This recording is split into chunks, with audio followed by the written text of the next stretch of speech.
आदित्य ठाकरे से सब डर गए। वो फिर बीजेपी के बड़े से बड़े नेता मोदी हो या फिर अमित शाह हो, योगी हो या फिर शिवसेना मतलब एकनाथ शिंदे की शिवसेना के एकनाथ शिंदे हो, सीएम हो, देवेंद्र फडणवीस हो या कोई भी हो, सब आदित्य ठाकरे से डर गए। ये सीधा सीधा आदित्य ठाकरे के एक नेता का कहना है, क्योंकि इतने सारे सबूत होने के बाद भी आदित्य ठाकरे आराम से खुलेआम घूम रहे हैं। वो फिर कितने भी बड़े केसेस हो, कोई भी केसेस हो, सुशांत का केस हो, क्योंकि सोशल मीडिया पे सुशांत के ऊपर नाम आया था लेकिन कभी तक सीबीआई ने नहीं बुलाया।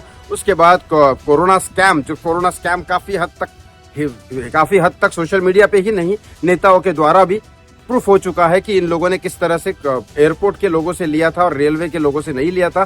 कोरोना के बारे में पैसा, लाइफ केयर हॉस्पिटल उसमें ये है, और लेकिन फिर भी नहीं हुआ। पालघर का मामला हुआ, दिशा का मामला हुआ और कई सारे ऐसे स्कैम जो ईडी की जांच बैठाने के बाद भी आदित्य ठाकरे खुलेआम घूम रहे हैं। ये आपको भी पता है, मुझे भी पता है। नारायण राणे जैसे इतने बड़े नेता ने बोला था कि आदित्य ठाकरे इन्वॉल्व है सुशांत के केस में, दिशा के केस में, फिर भी कुछ नहीं हुआ, क्योंकि बहुत सारे वीडियोस और बहुत सारी चीजें नारायण राणे के पास है, ऐसा वो कह रहे हैं, लेकिन फिर भी अभी तक इंसाफ नहीं हुआ। सीबीआई इनके हाथ में। फिर भी अभी आदित्य ठाकरे जो कह रहे हैं कि नारायण राणे हो या कोई भी बड़े नेता हो या मोदी हो या एकनाथ शिंदे हो, सब के सब डर गए हैं। ये आदित्य ठाकरे नहीं, उनके एक नेता कह रहे हैं। क्या है ये पूरा मामला, इस वीडियो में आपको बताने वाला हूँ, लेकिन प्लीज इस चैनल को सब्सक्राइब कर लीजिए, हाथ जोड़ के रिक्वेस्ट है, और इस वीडियो को लाइक और शेयर करना ना भूलें। क्या है पूरा मामला मैं आपको बताता हूँ। अजित पवार तक डर गए, अजित पवार भी डर गए भैया। कैसे?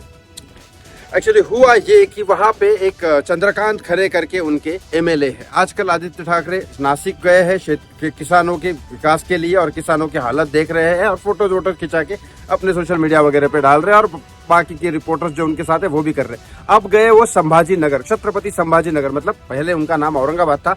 मैं तो काफी साल से सोच रहा था संभाजी नगर कब बनेगा, लेकिन चलो संभाजी नगर आखिर बन गया है। अब छत्रपति संभाजी नगर में एक सिद्धार्थ गार्डन है जो गरम तालाब स्विमिंग पूल के बाजू में है, क्योंकि मेरा भाई वहां रहता है औरंगाबाद में, तो मुझे पता है। मैं काफी साल बाहर निकाल चुका हूँ, महाराष्ट्र के हर सिटी में मैंने टाइम निकाला है। तो वहां पे और सिद्धार्थ गार्डन में एक शेर है, मतलब जू है वहां पे। तो एक शेर को, शेरनी को 2 बच्चे पैदा हुए।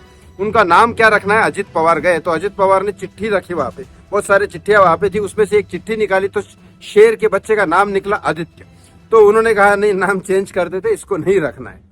अब ये कहने पे, सिर्फ इतने कहने पे चंद्रकांत खरे ने बोला कि नेक्स्ट सीएम आदित्य ठाकरे है, क्योंकि आदित्य ठाकरे से सब डरते हैं, सिर्फ बात करते हैं आदित्य ठाकरे में, कोई सबूत नहीं दिखाते हैं। ये वो खरे साहब कह रहे हैं, चंद्रकांत खरे जो वहां के एक्स एमएलए थे, अभी तो कोई और है। मुझे क्या लगता है, मुझे लगता है अजित पवार जी ने एक आदित्य नाम इसलिए नहीं रखा क्योंकि अननेसेसरी कंट्रोवर्सी में पड़ना या नहीं रखना, इस वजह से। लेकिन इसके बारे में अब नाम रखो तो गलती, नाम ना रखो तो गलती।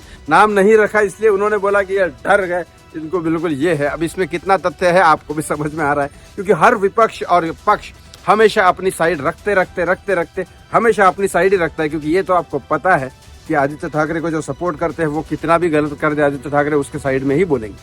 और जो एकनाथ शिंदे या फिर देवेंद्र फडणवीस को बोलते हैं, अच्छा वो कितना भी गलत कर ले, मतलब एकनाथ शिंदे ने भी तो गलत किया ही है, ऐसा तो है नहीं कि वो दूध के धुले है या देवेंद्र फडणवीस दूध के धुले है। आदित्य ठाकरे ने तो बहुत सारी गलतियां की, वो आपने भी देखी, मैंने भी देखी, लेकिन हर नेता में कोई ना कोई प्रॉब्लम होती है। दिशा सालियान के केस में देवेंद्र फडणवीस साहब ने कब से बोले था मैं अपने साइन करूंगा, रिपोर्ट अभी तक आई नहीं है, गलती नहीं है तो क्या है। आज की डेट में मुंबई पुलिस उनके हाथ में है, सीबीआई उनके हाथ में, सब कुछ है, फिर भी कर रहे हैं ना। तो फिर यहाँ फिर भी देवेंद्र फडणवीस को सपोर्ट करने वाले लोग उनकी ही साइड लेते हैं। अब देखो बात यहाँ पे अटकी है कि आपको इस बारे में क्या लगता है, कमेंट बॉक्स में कमेंट करके जरूर बताएं, और कुछ हो ना हो जस्टिस फॉर सुशांत सिंह राजपूत जरूर लिखिए। Thank you so much watching मी, धन्यवाद।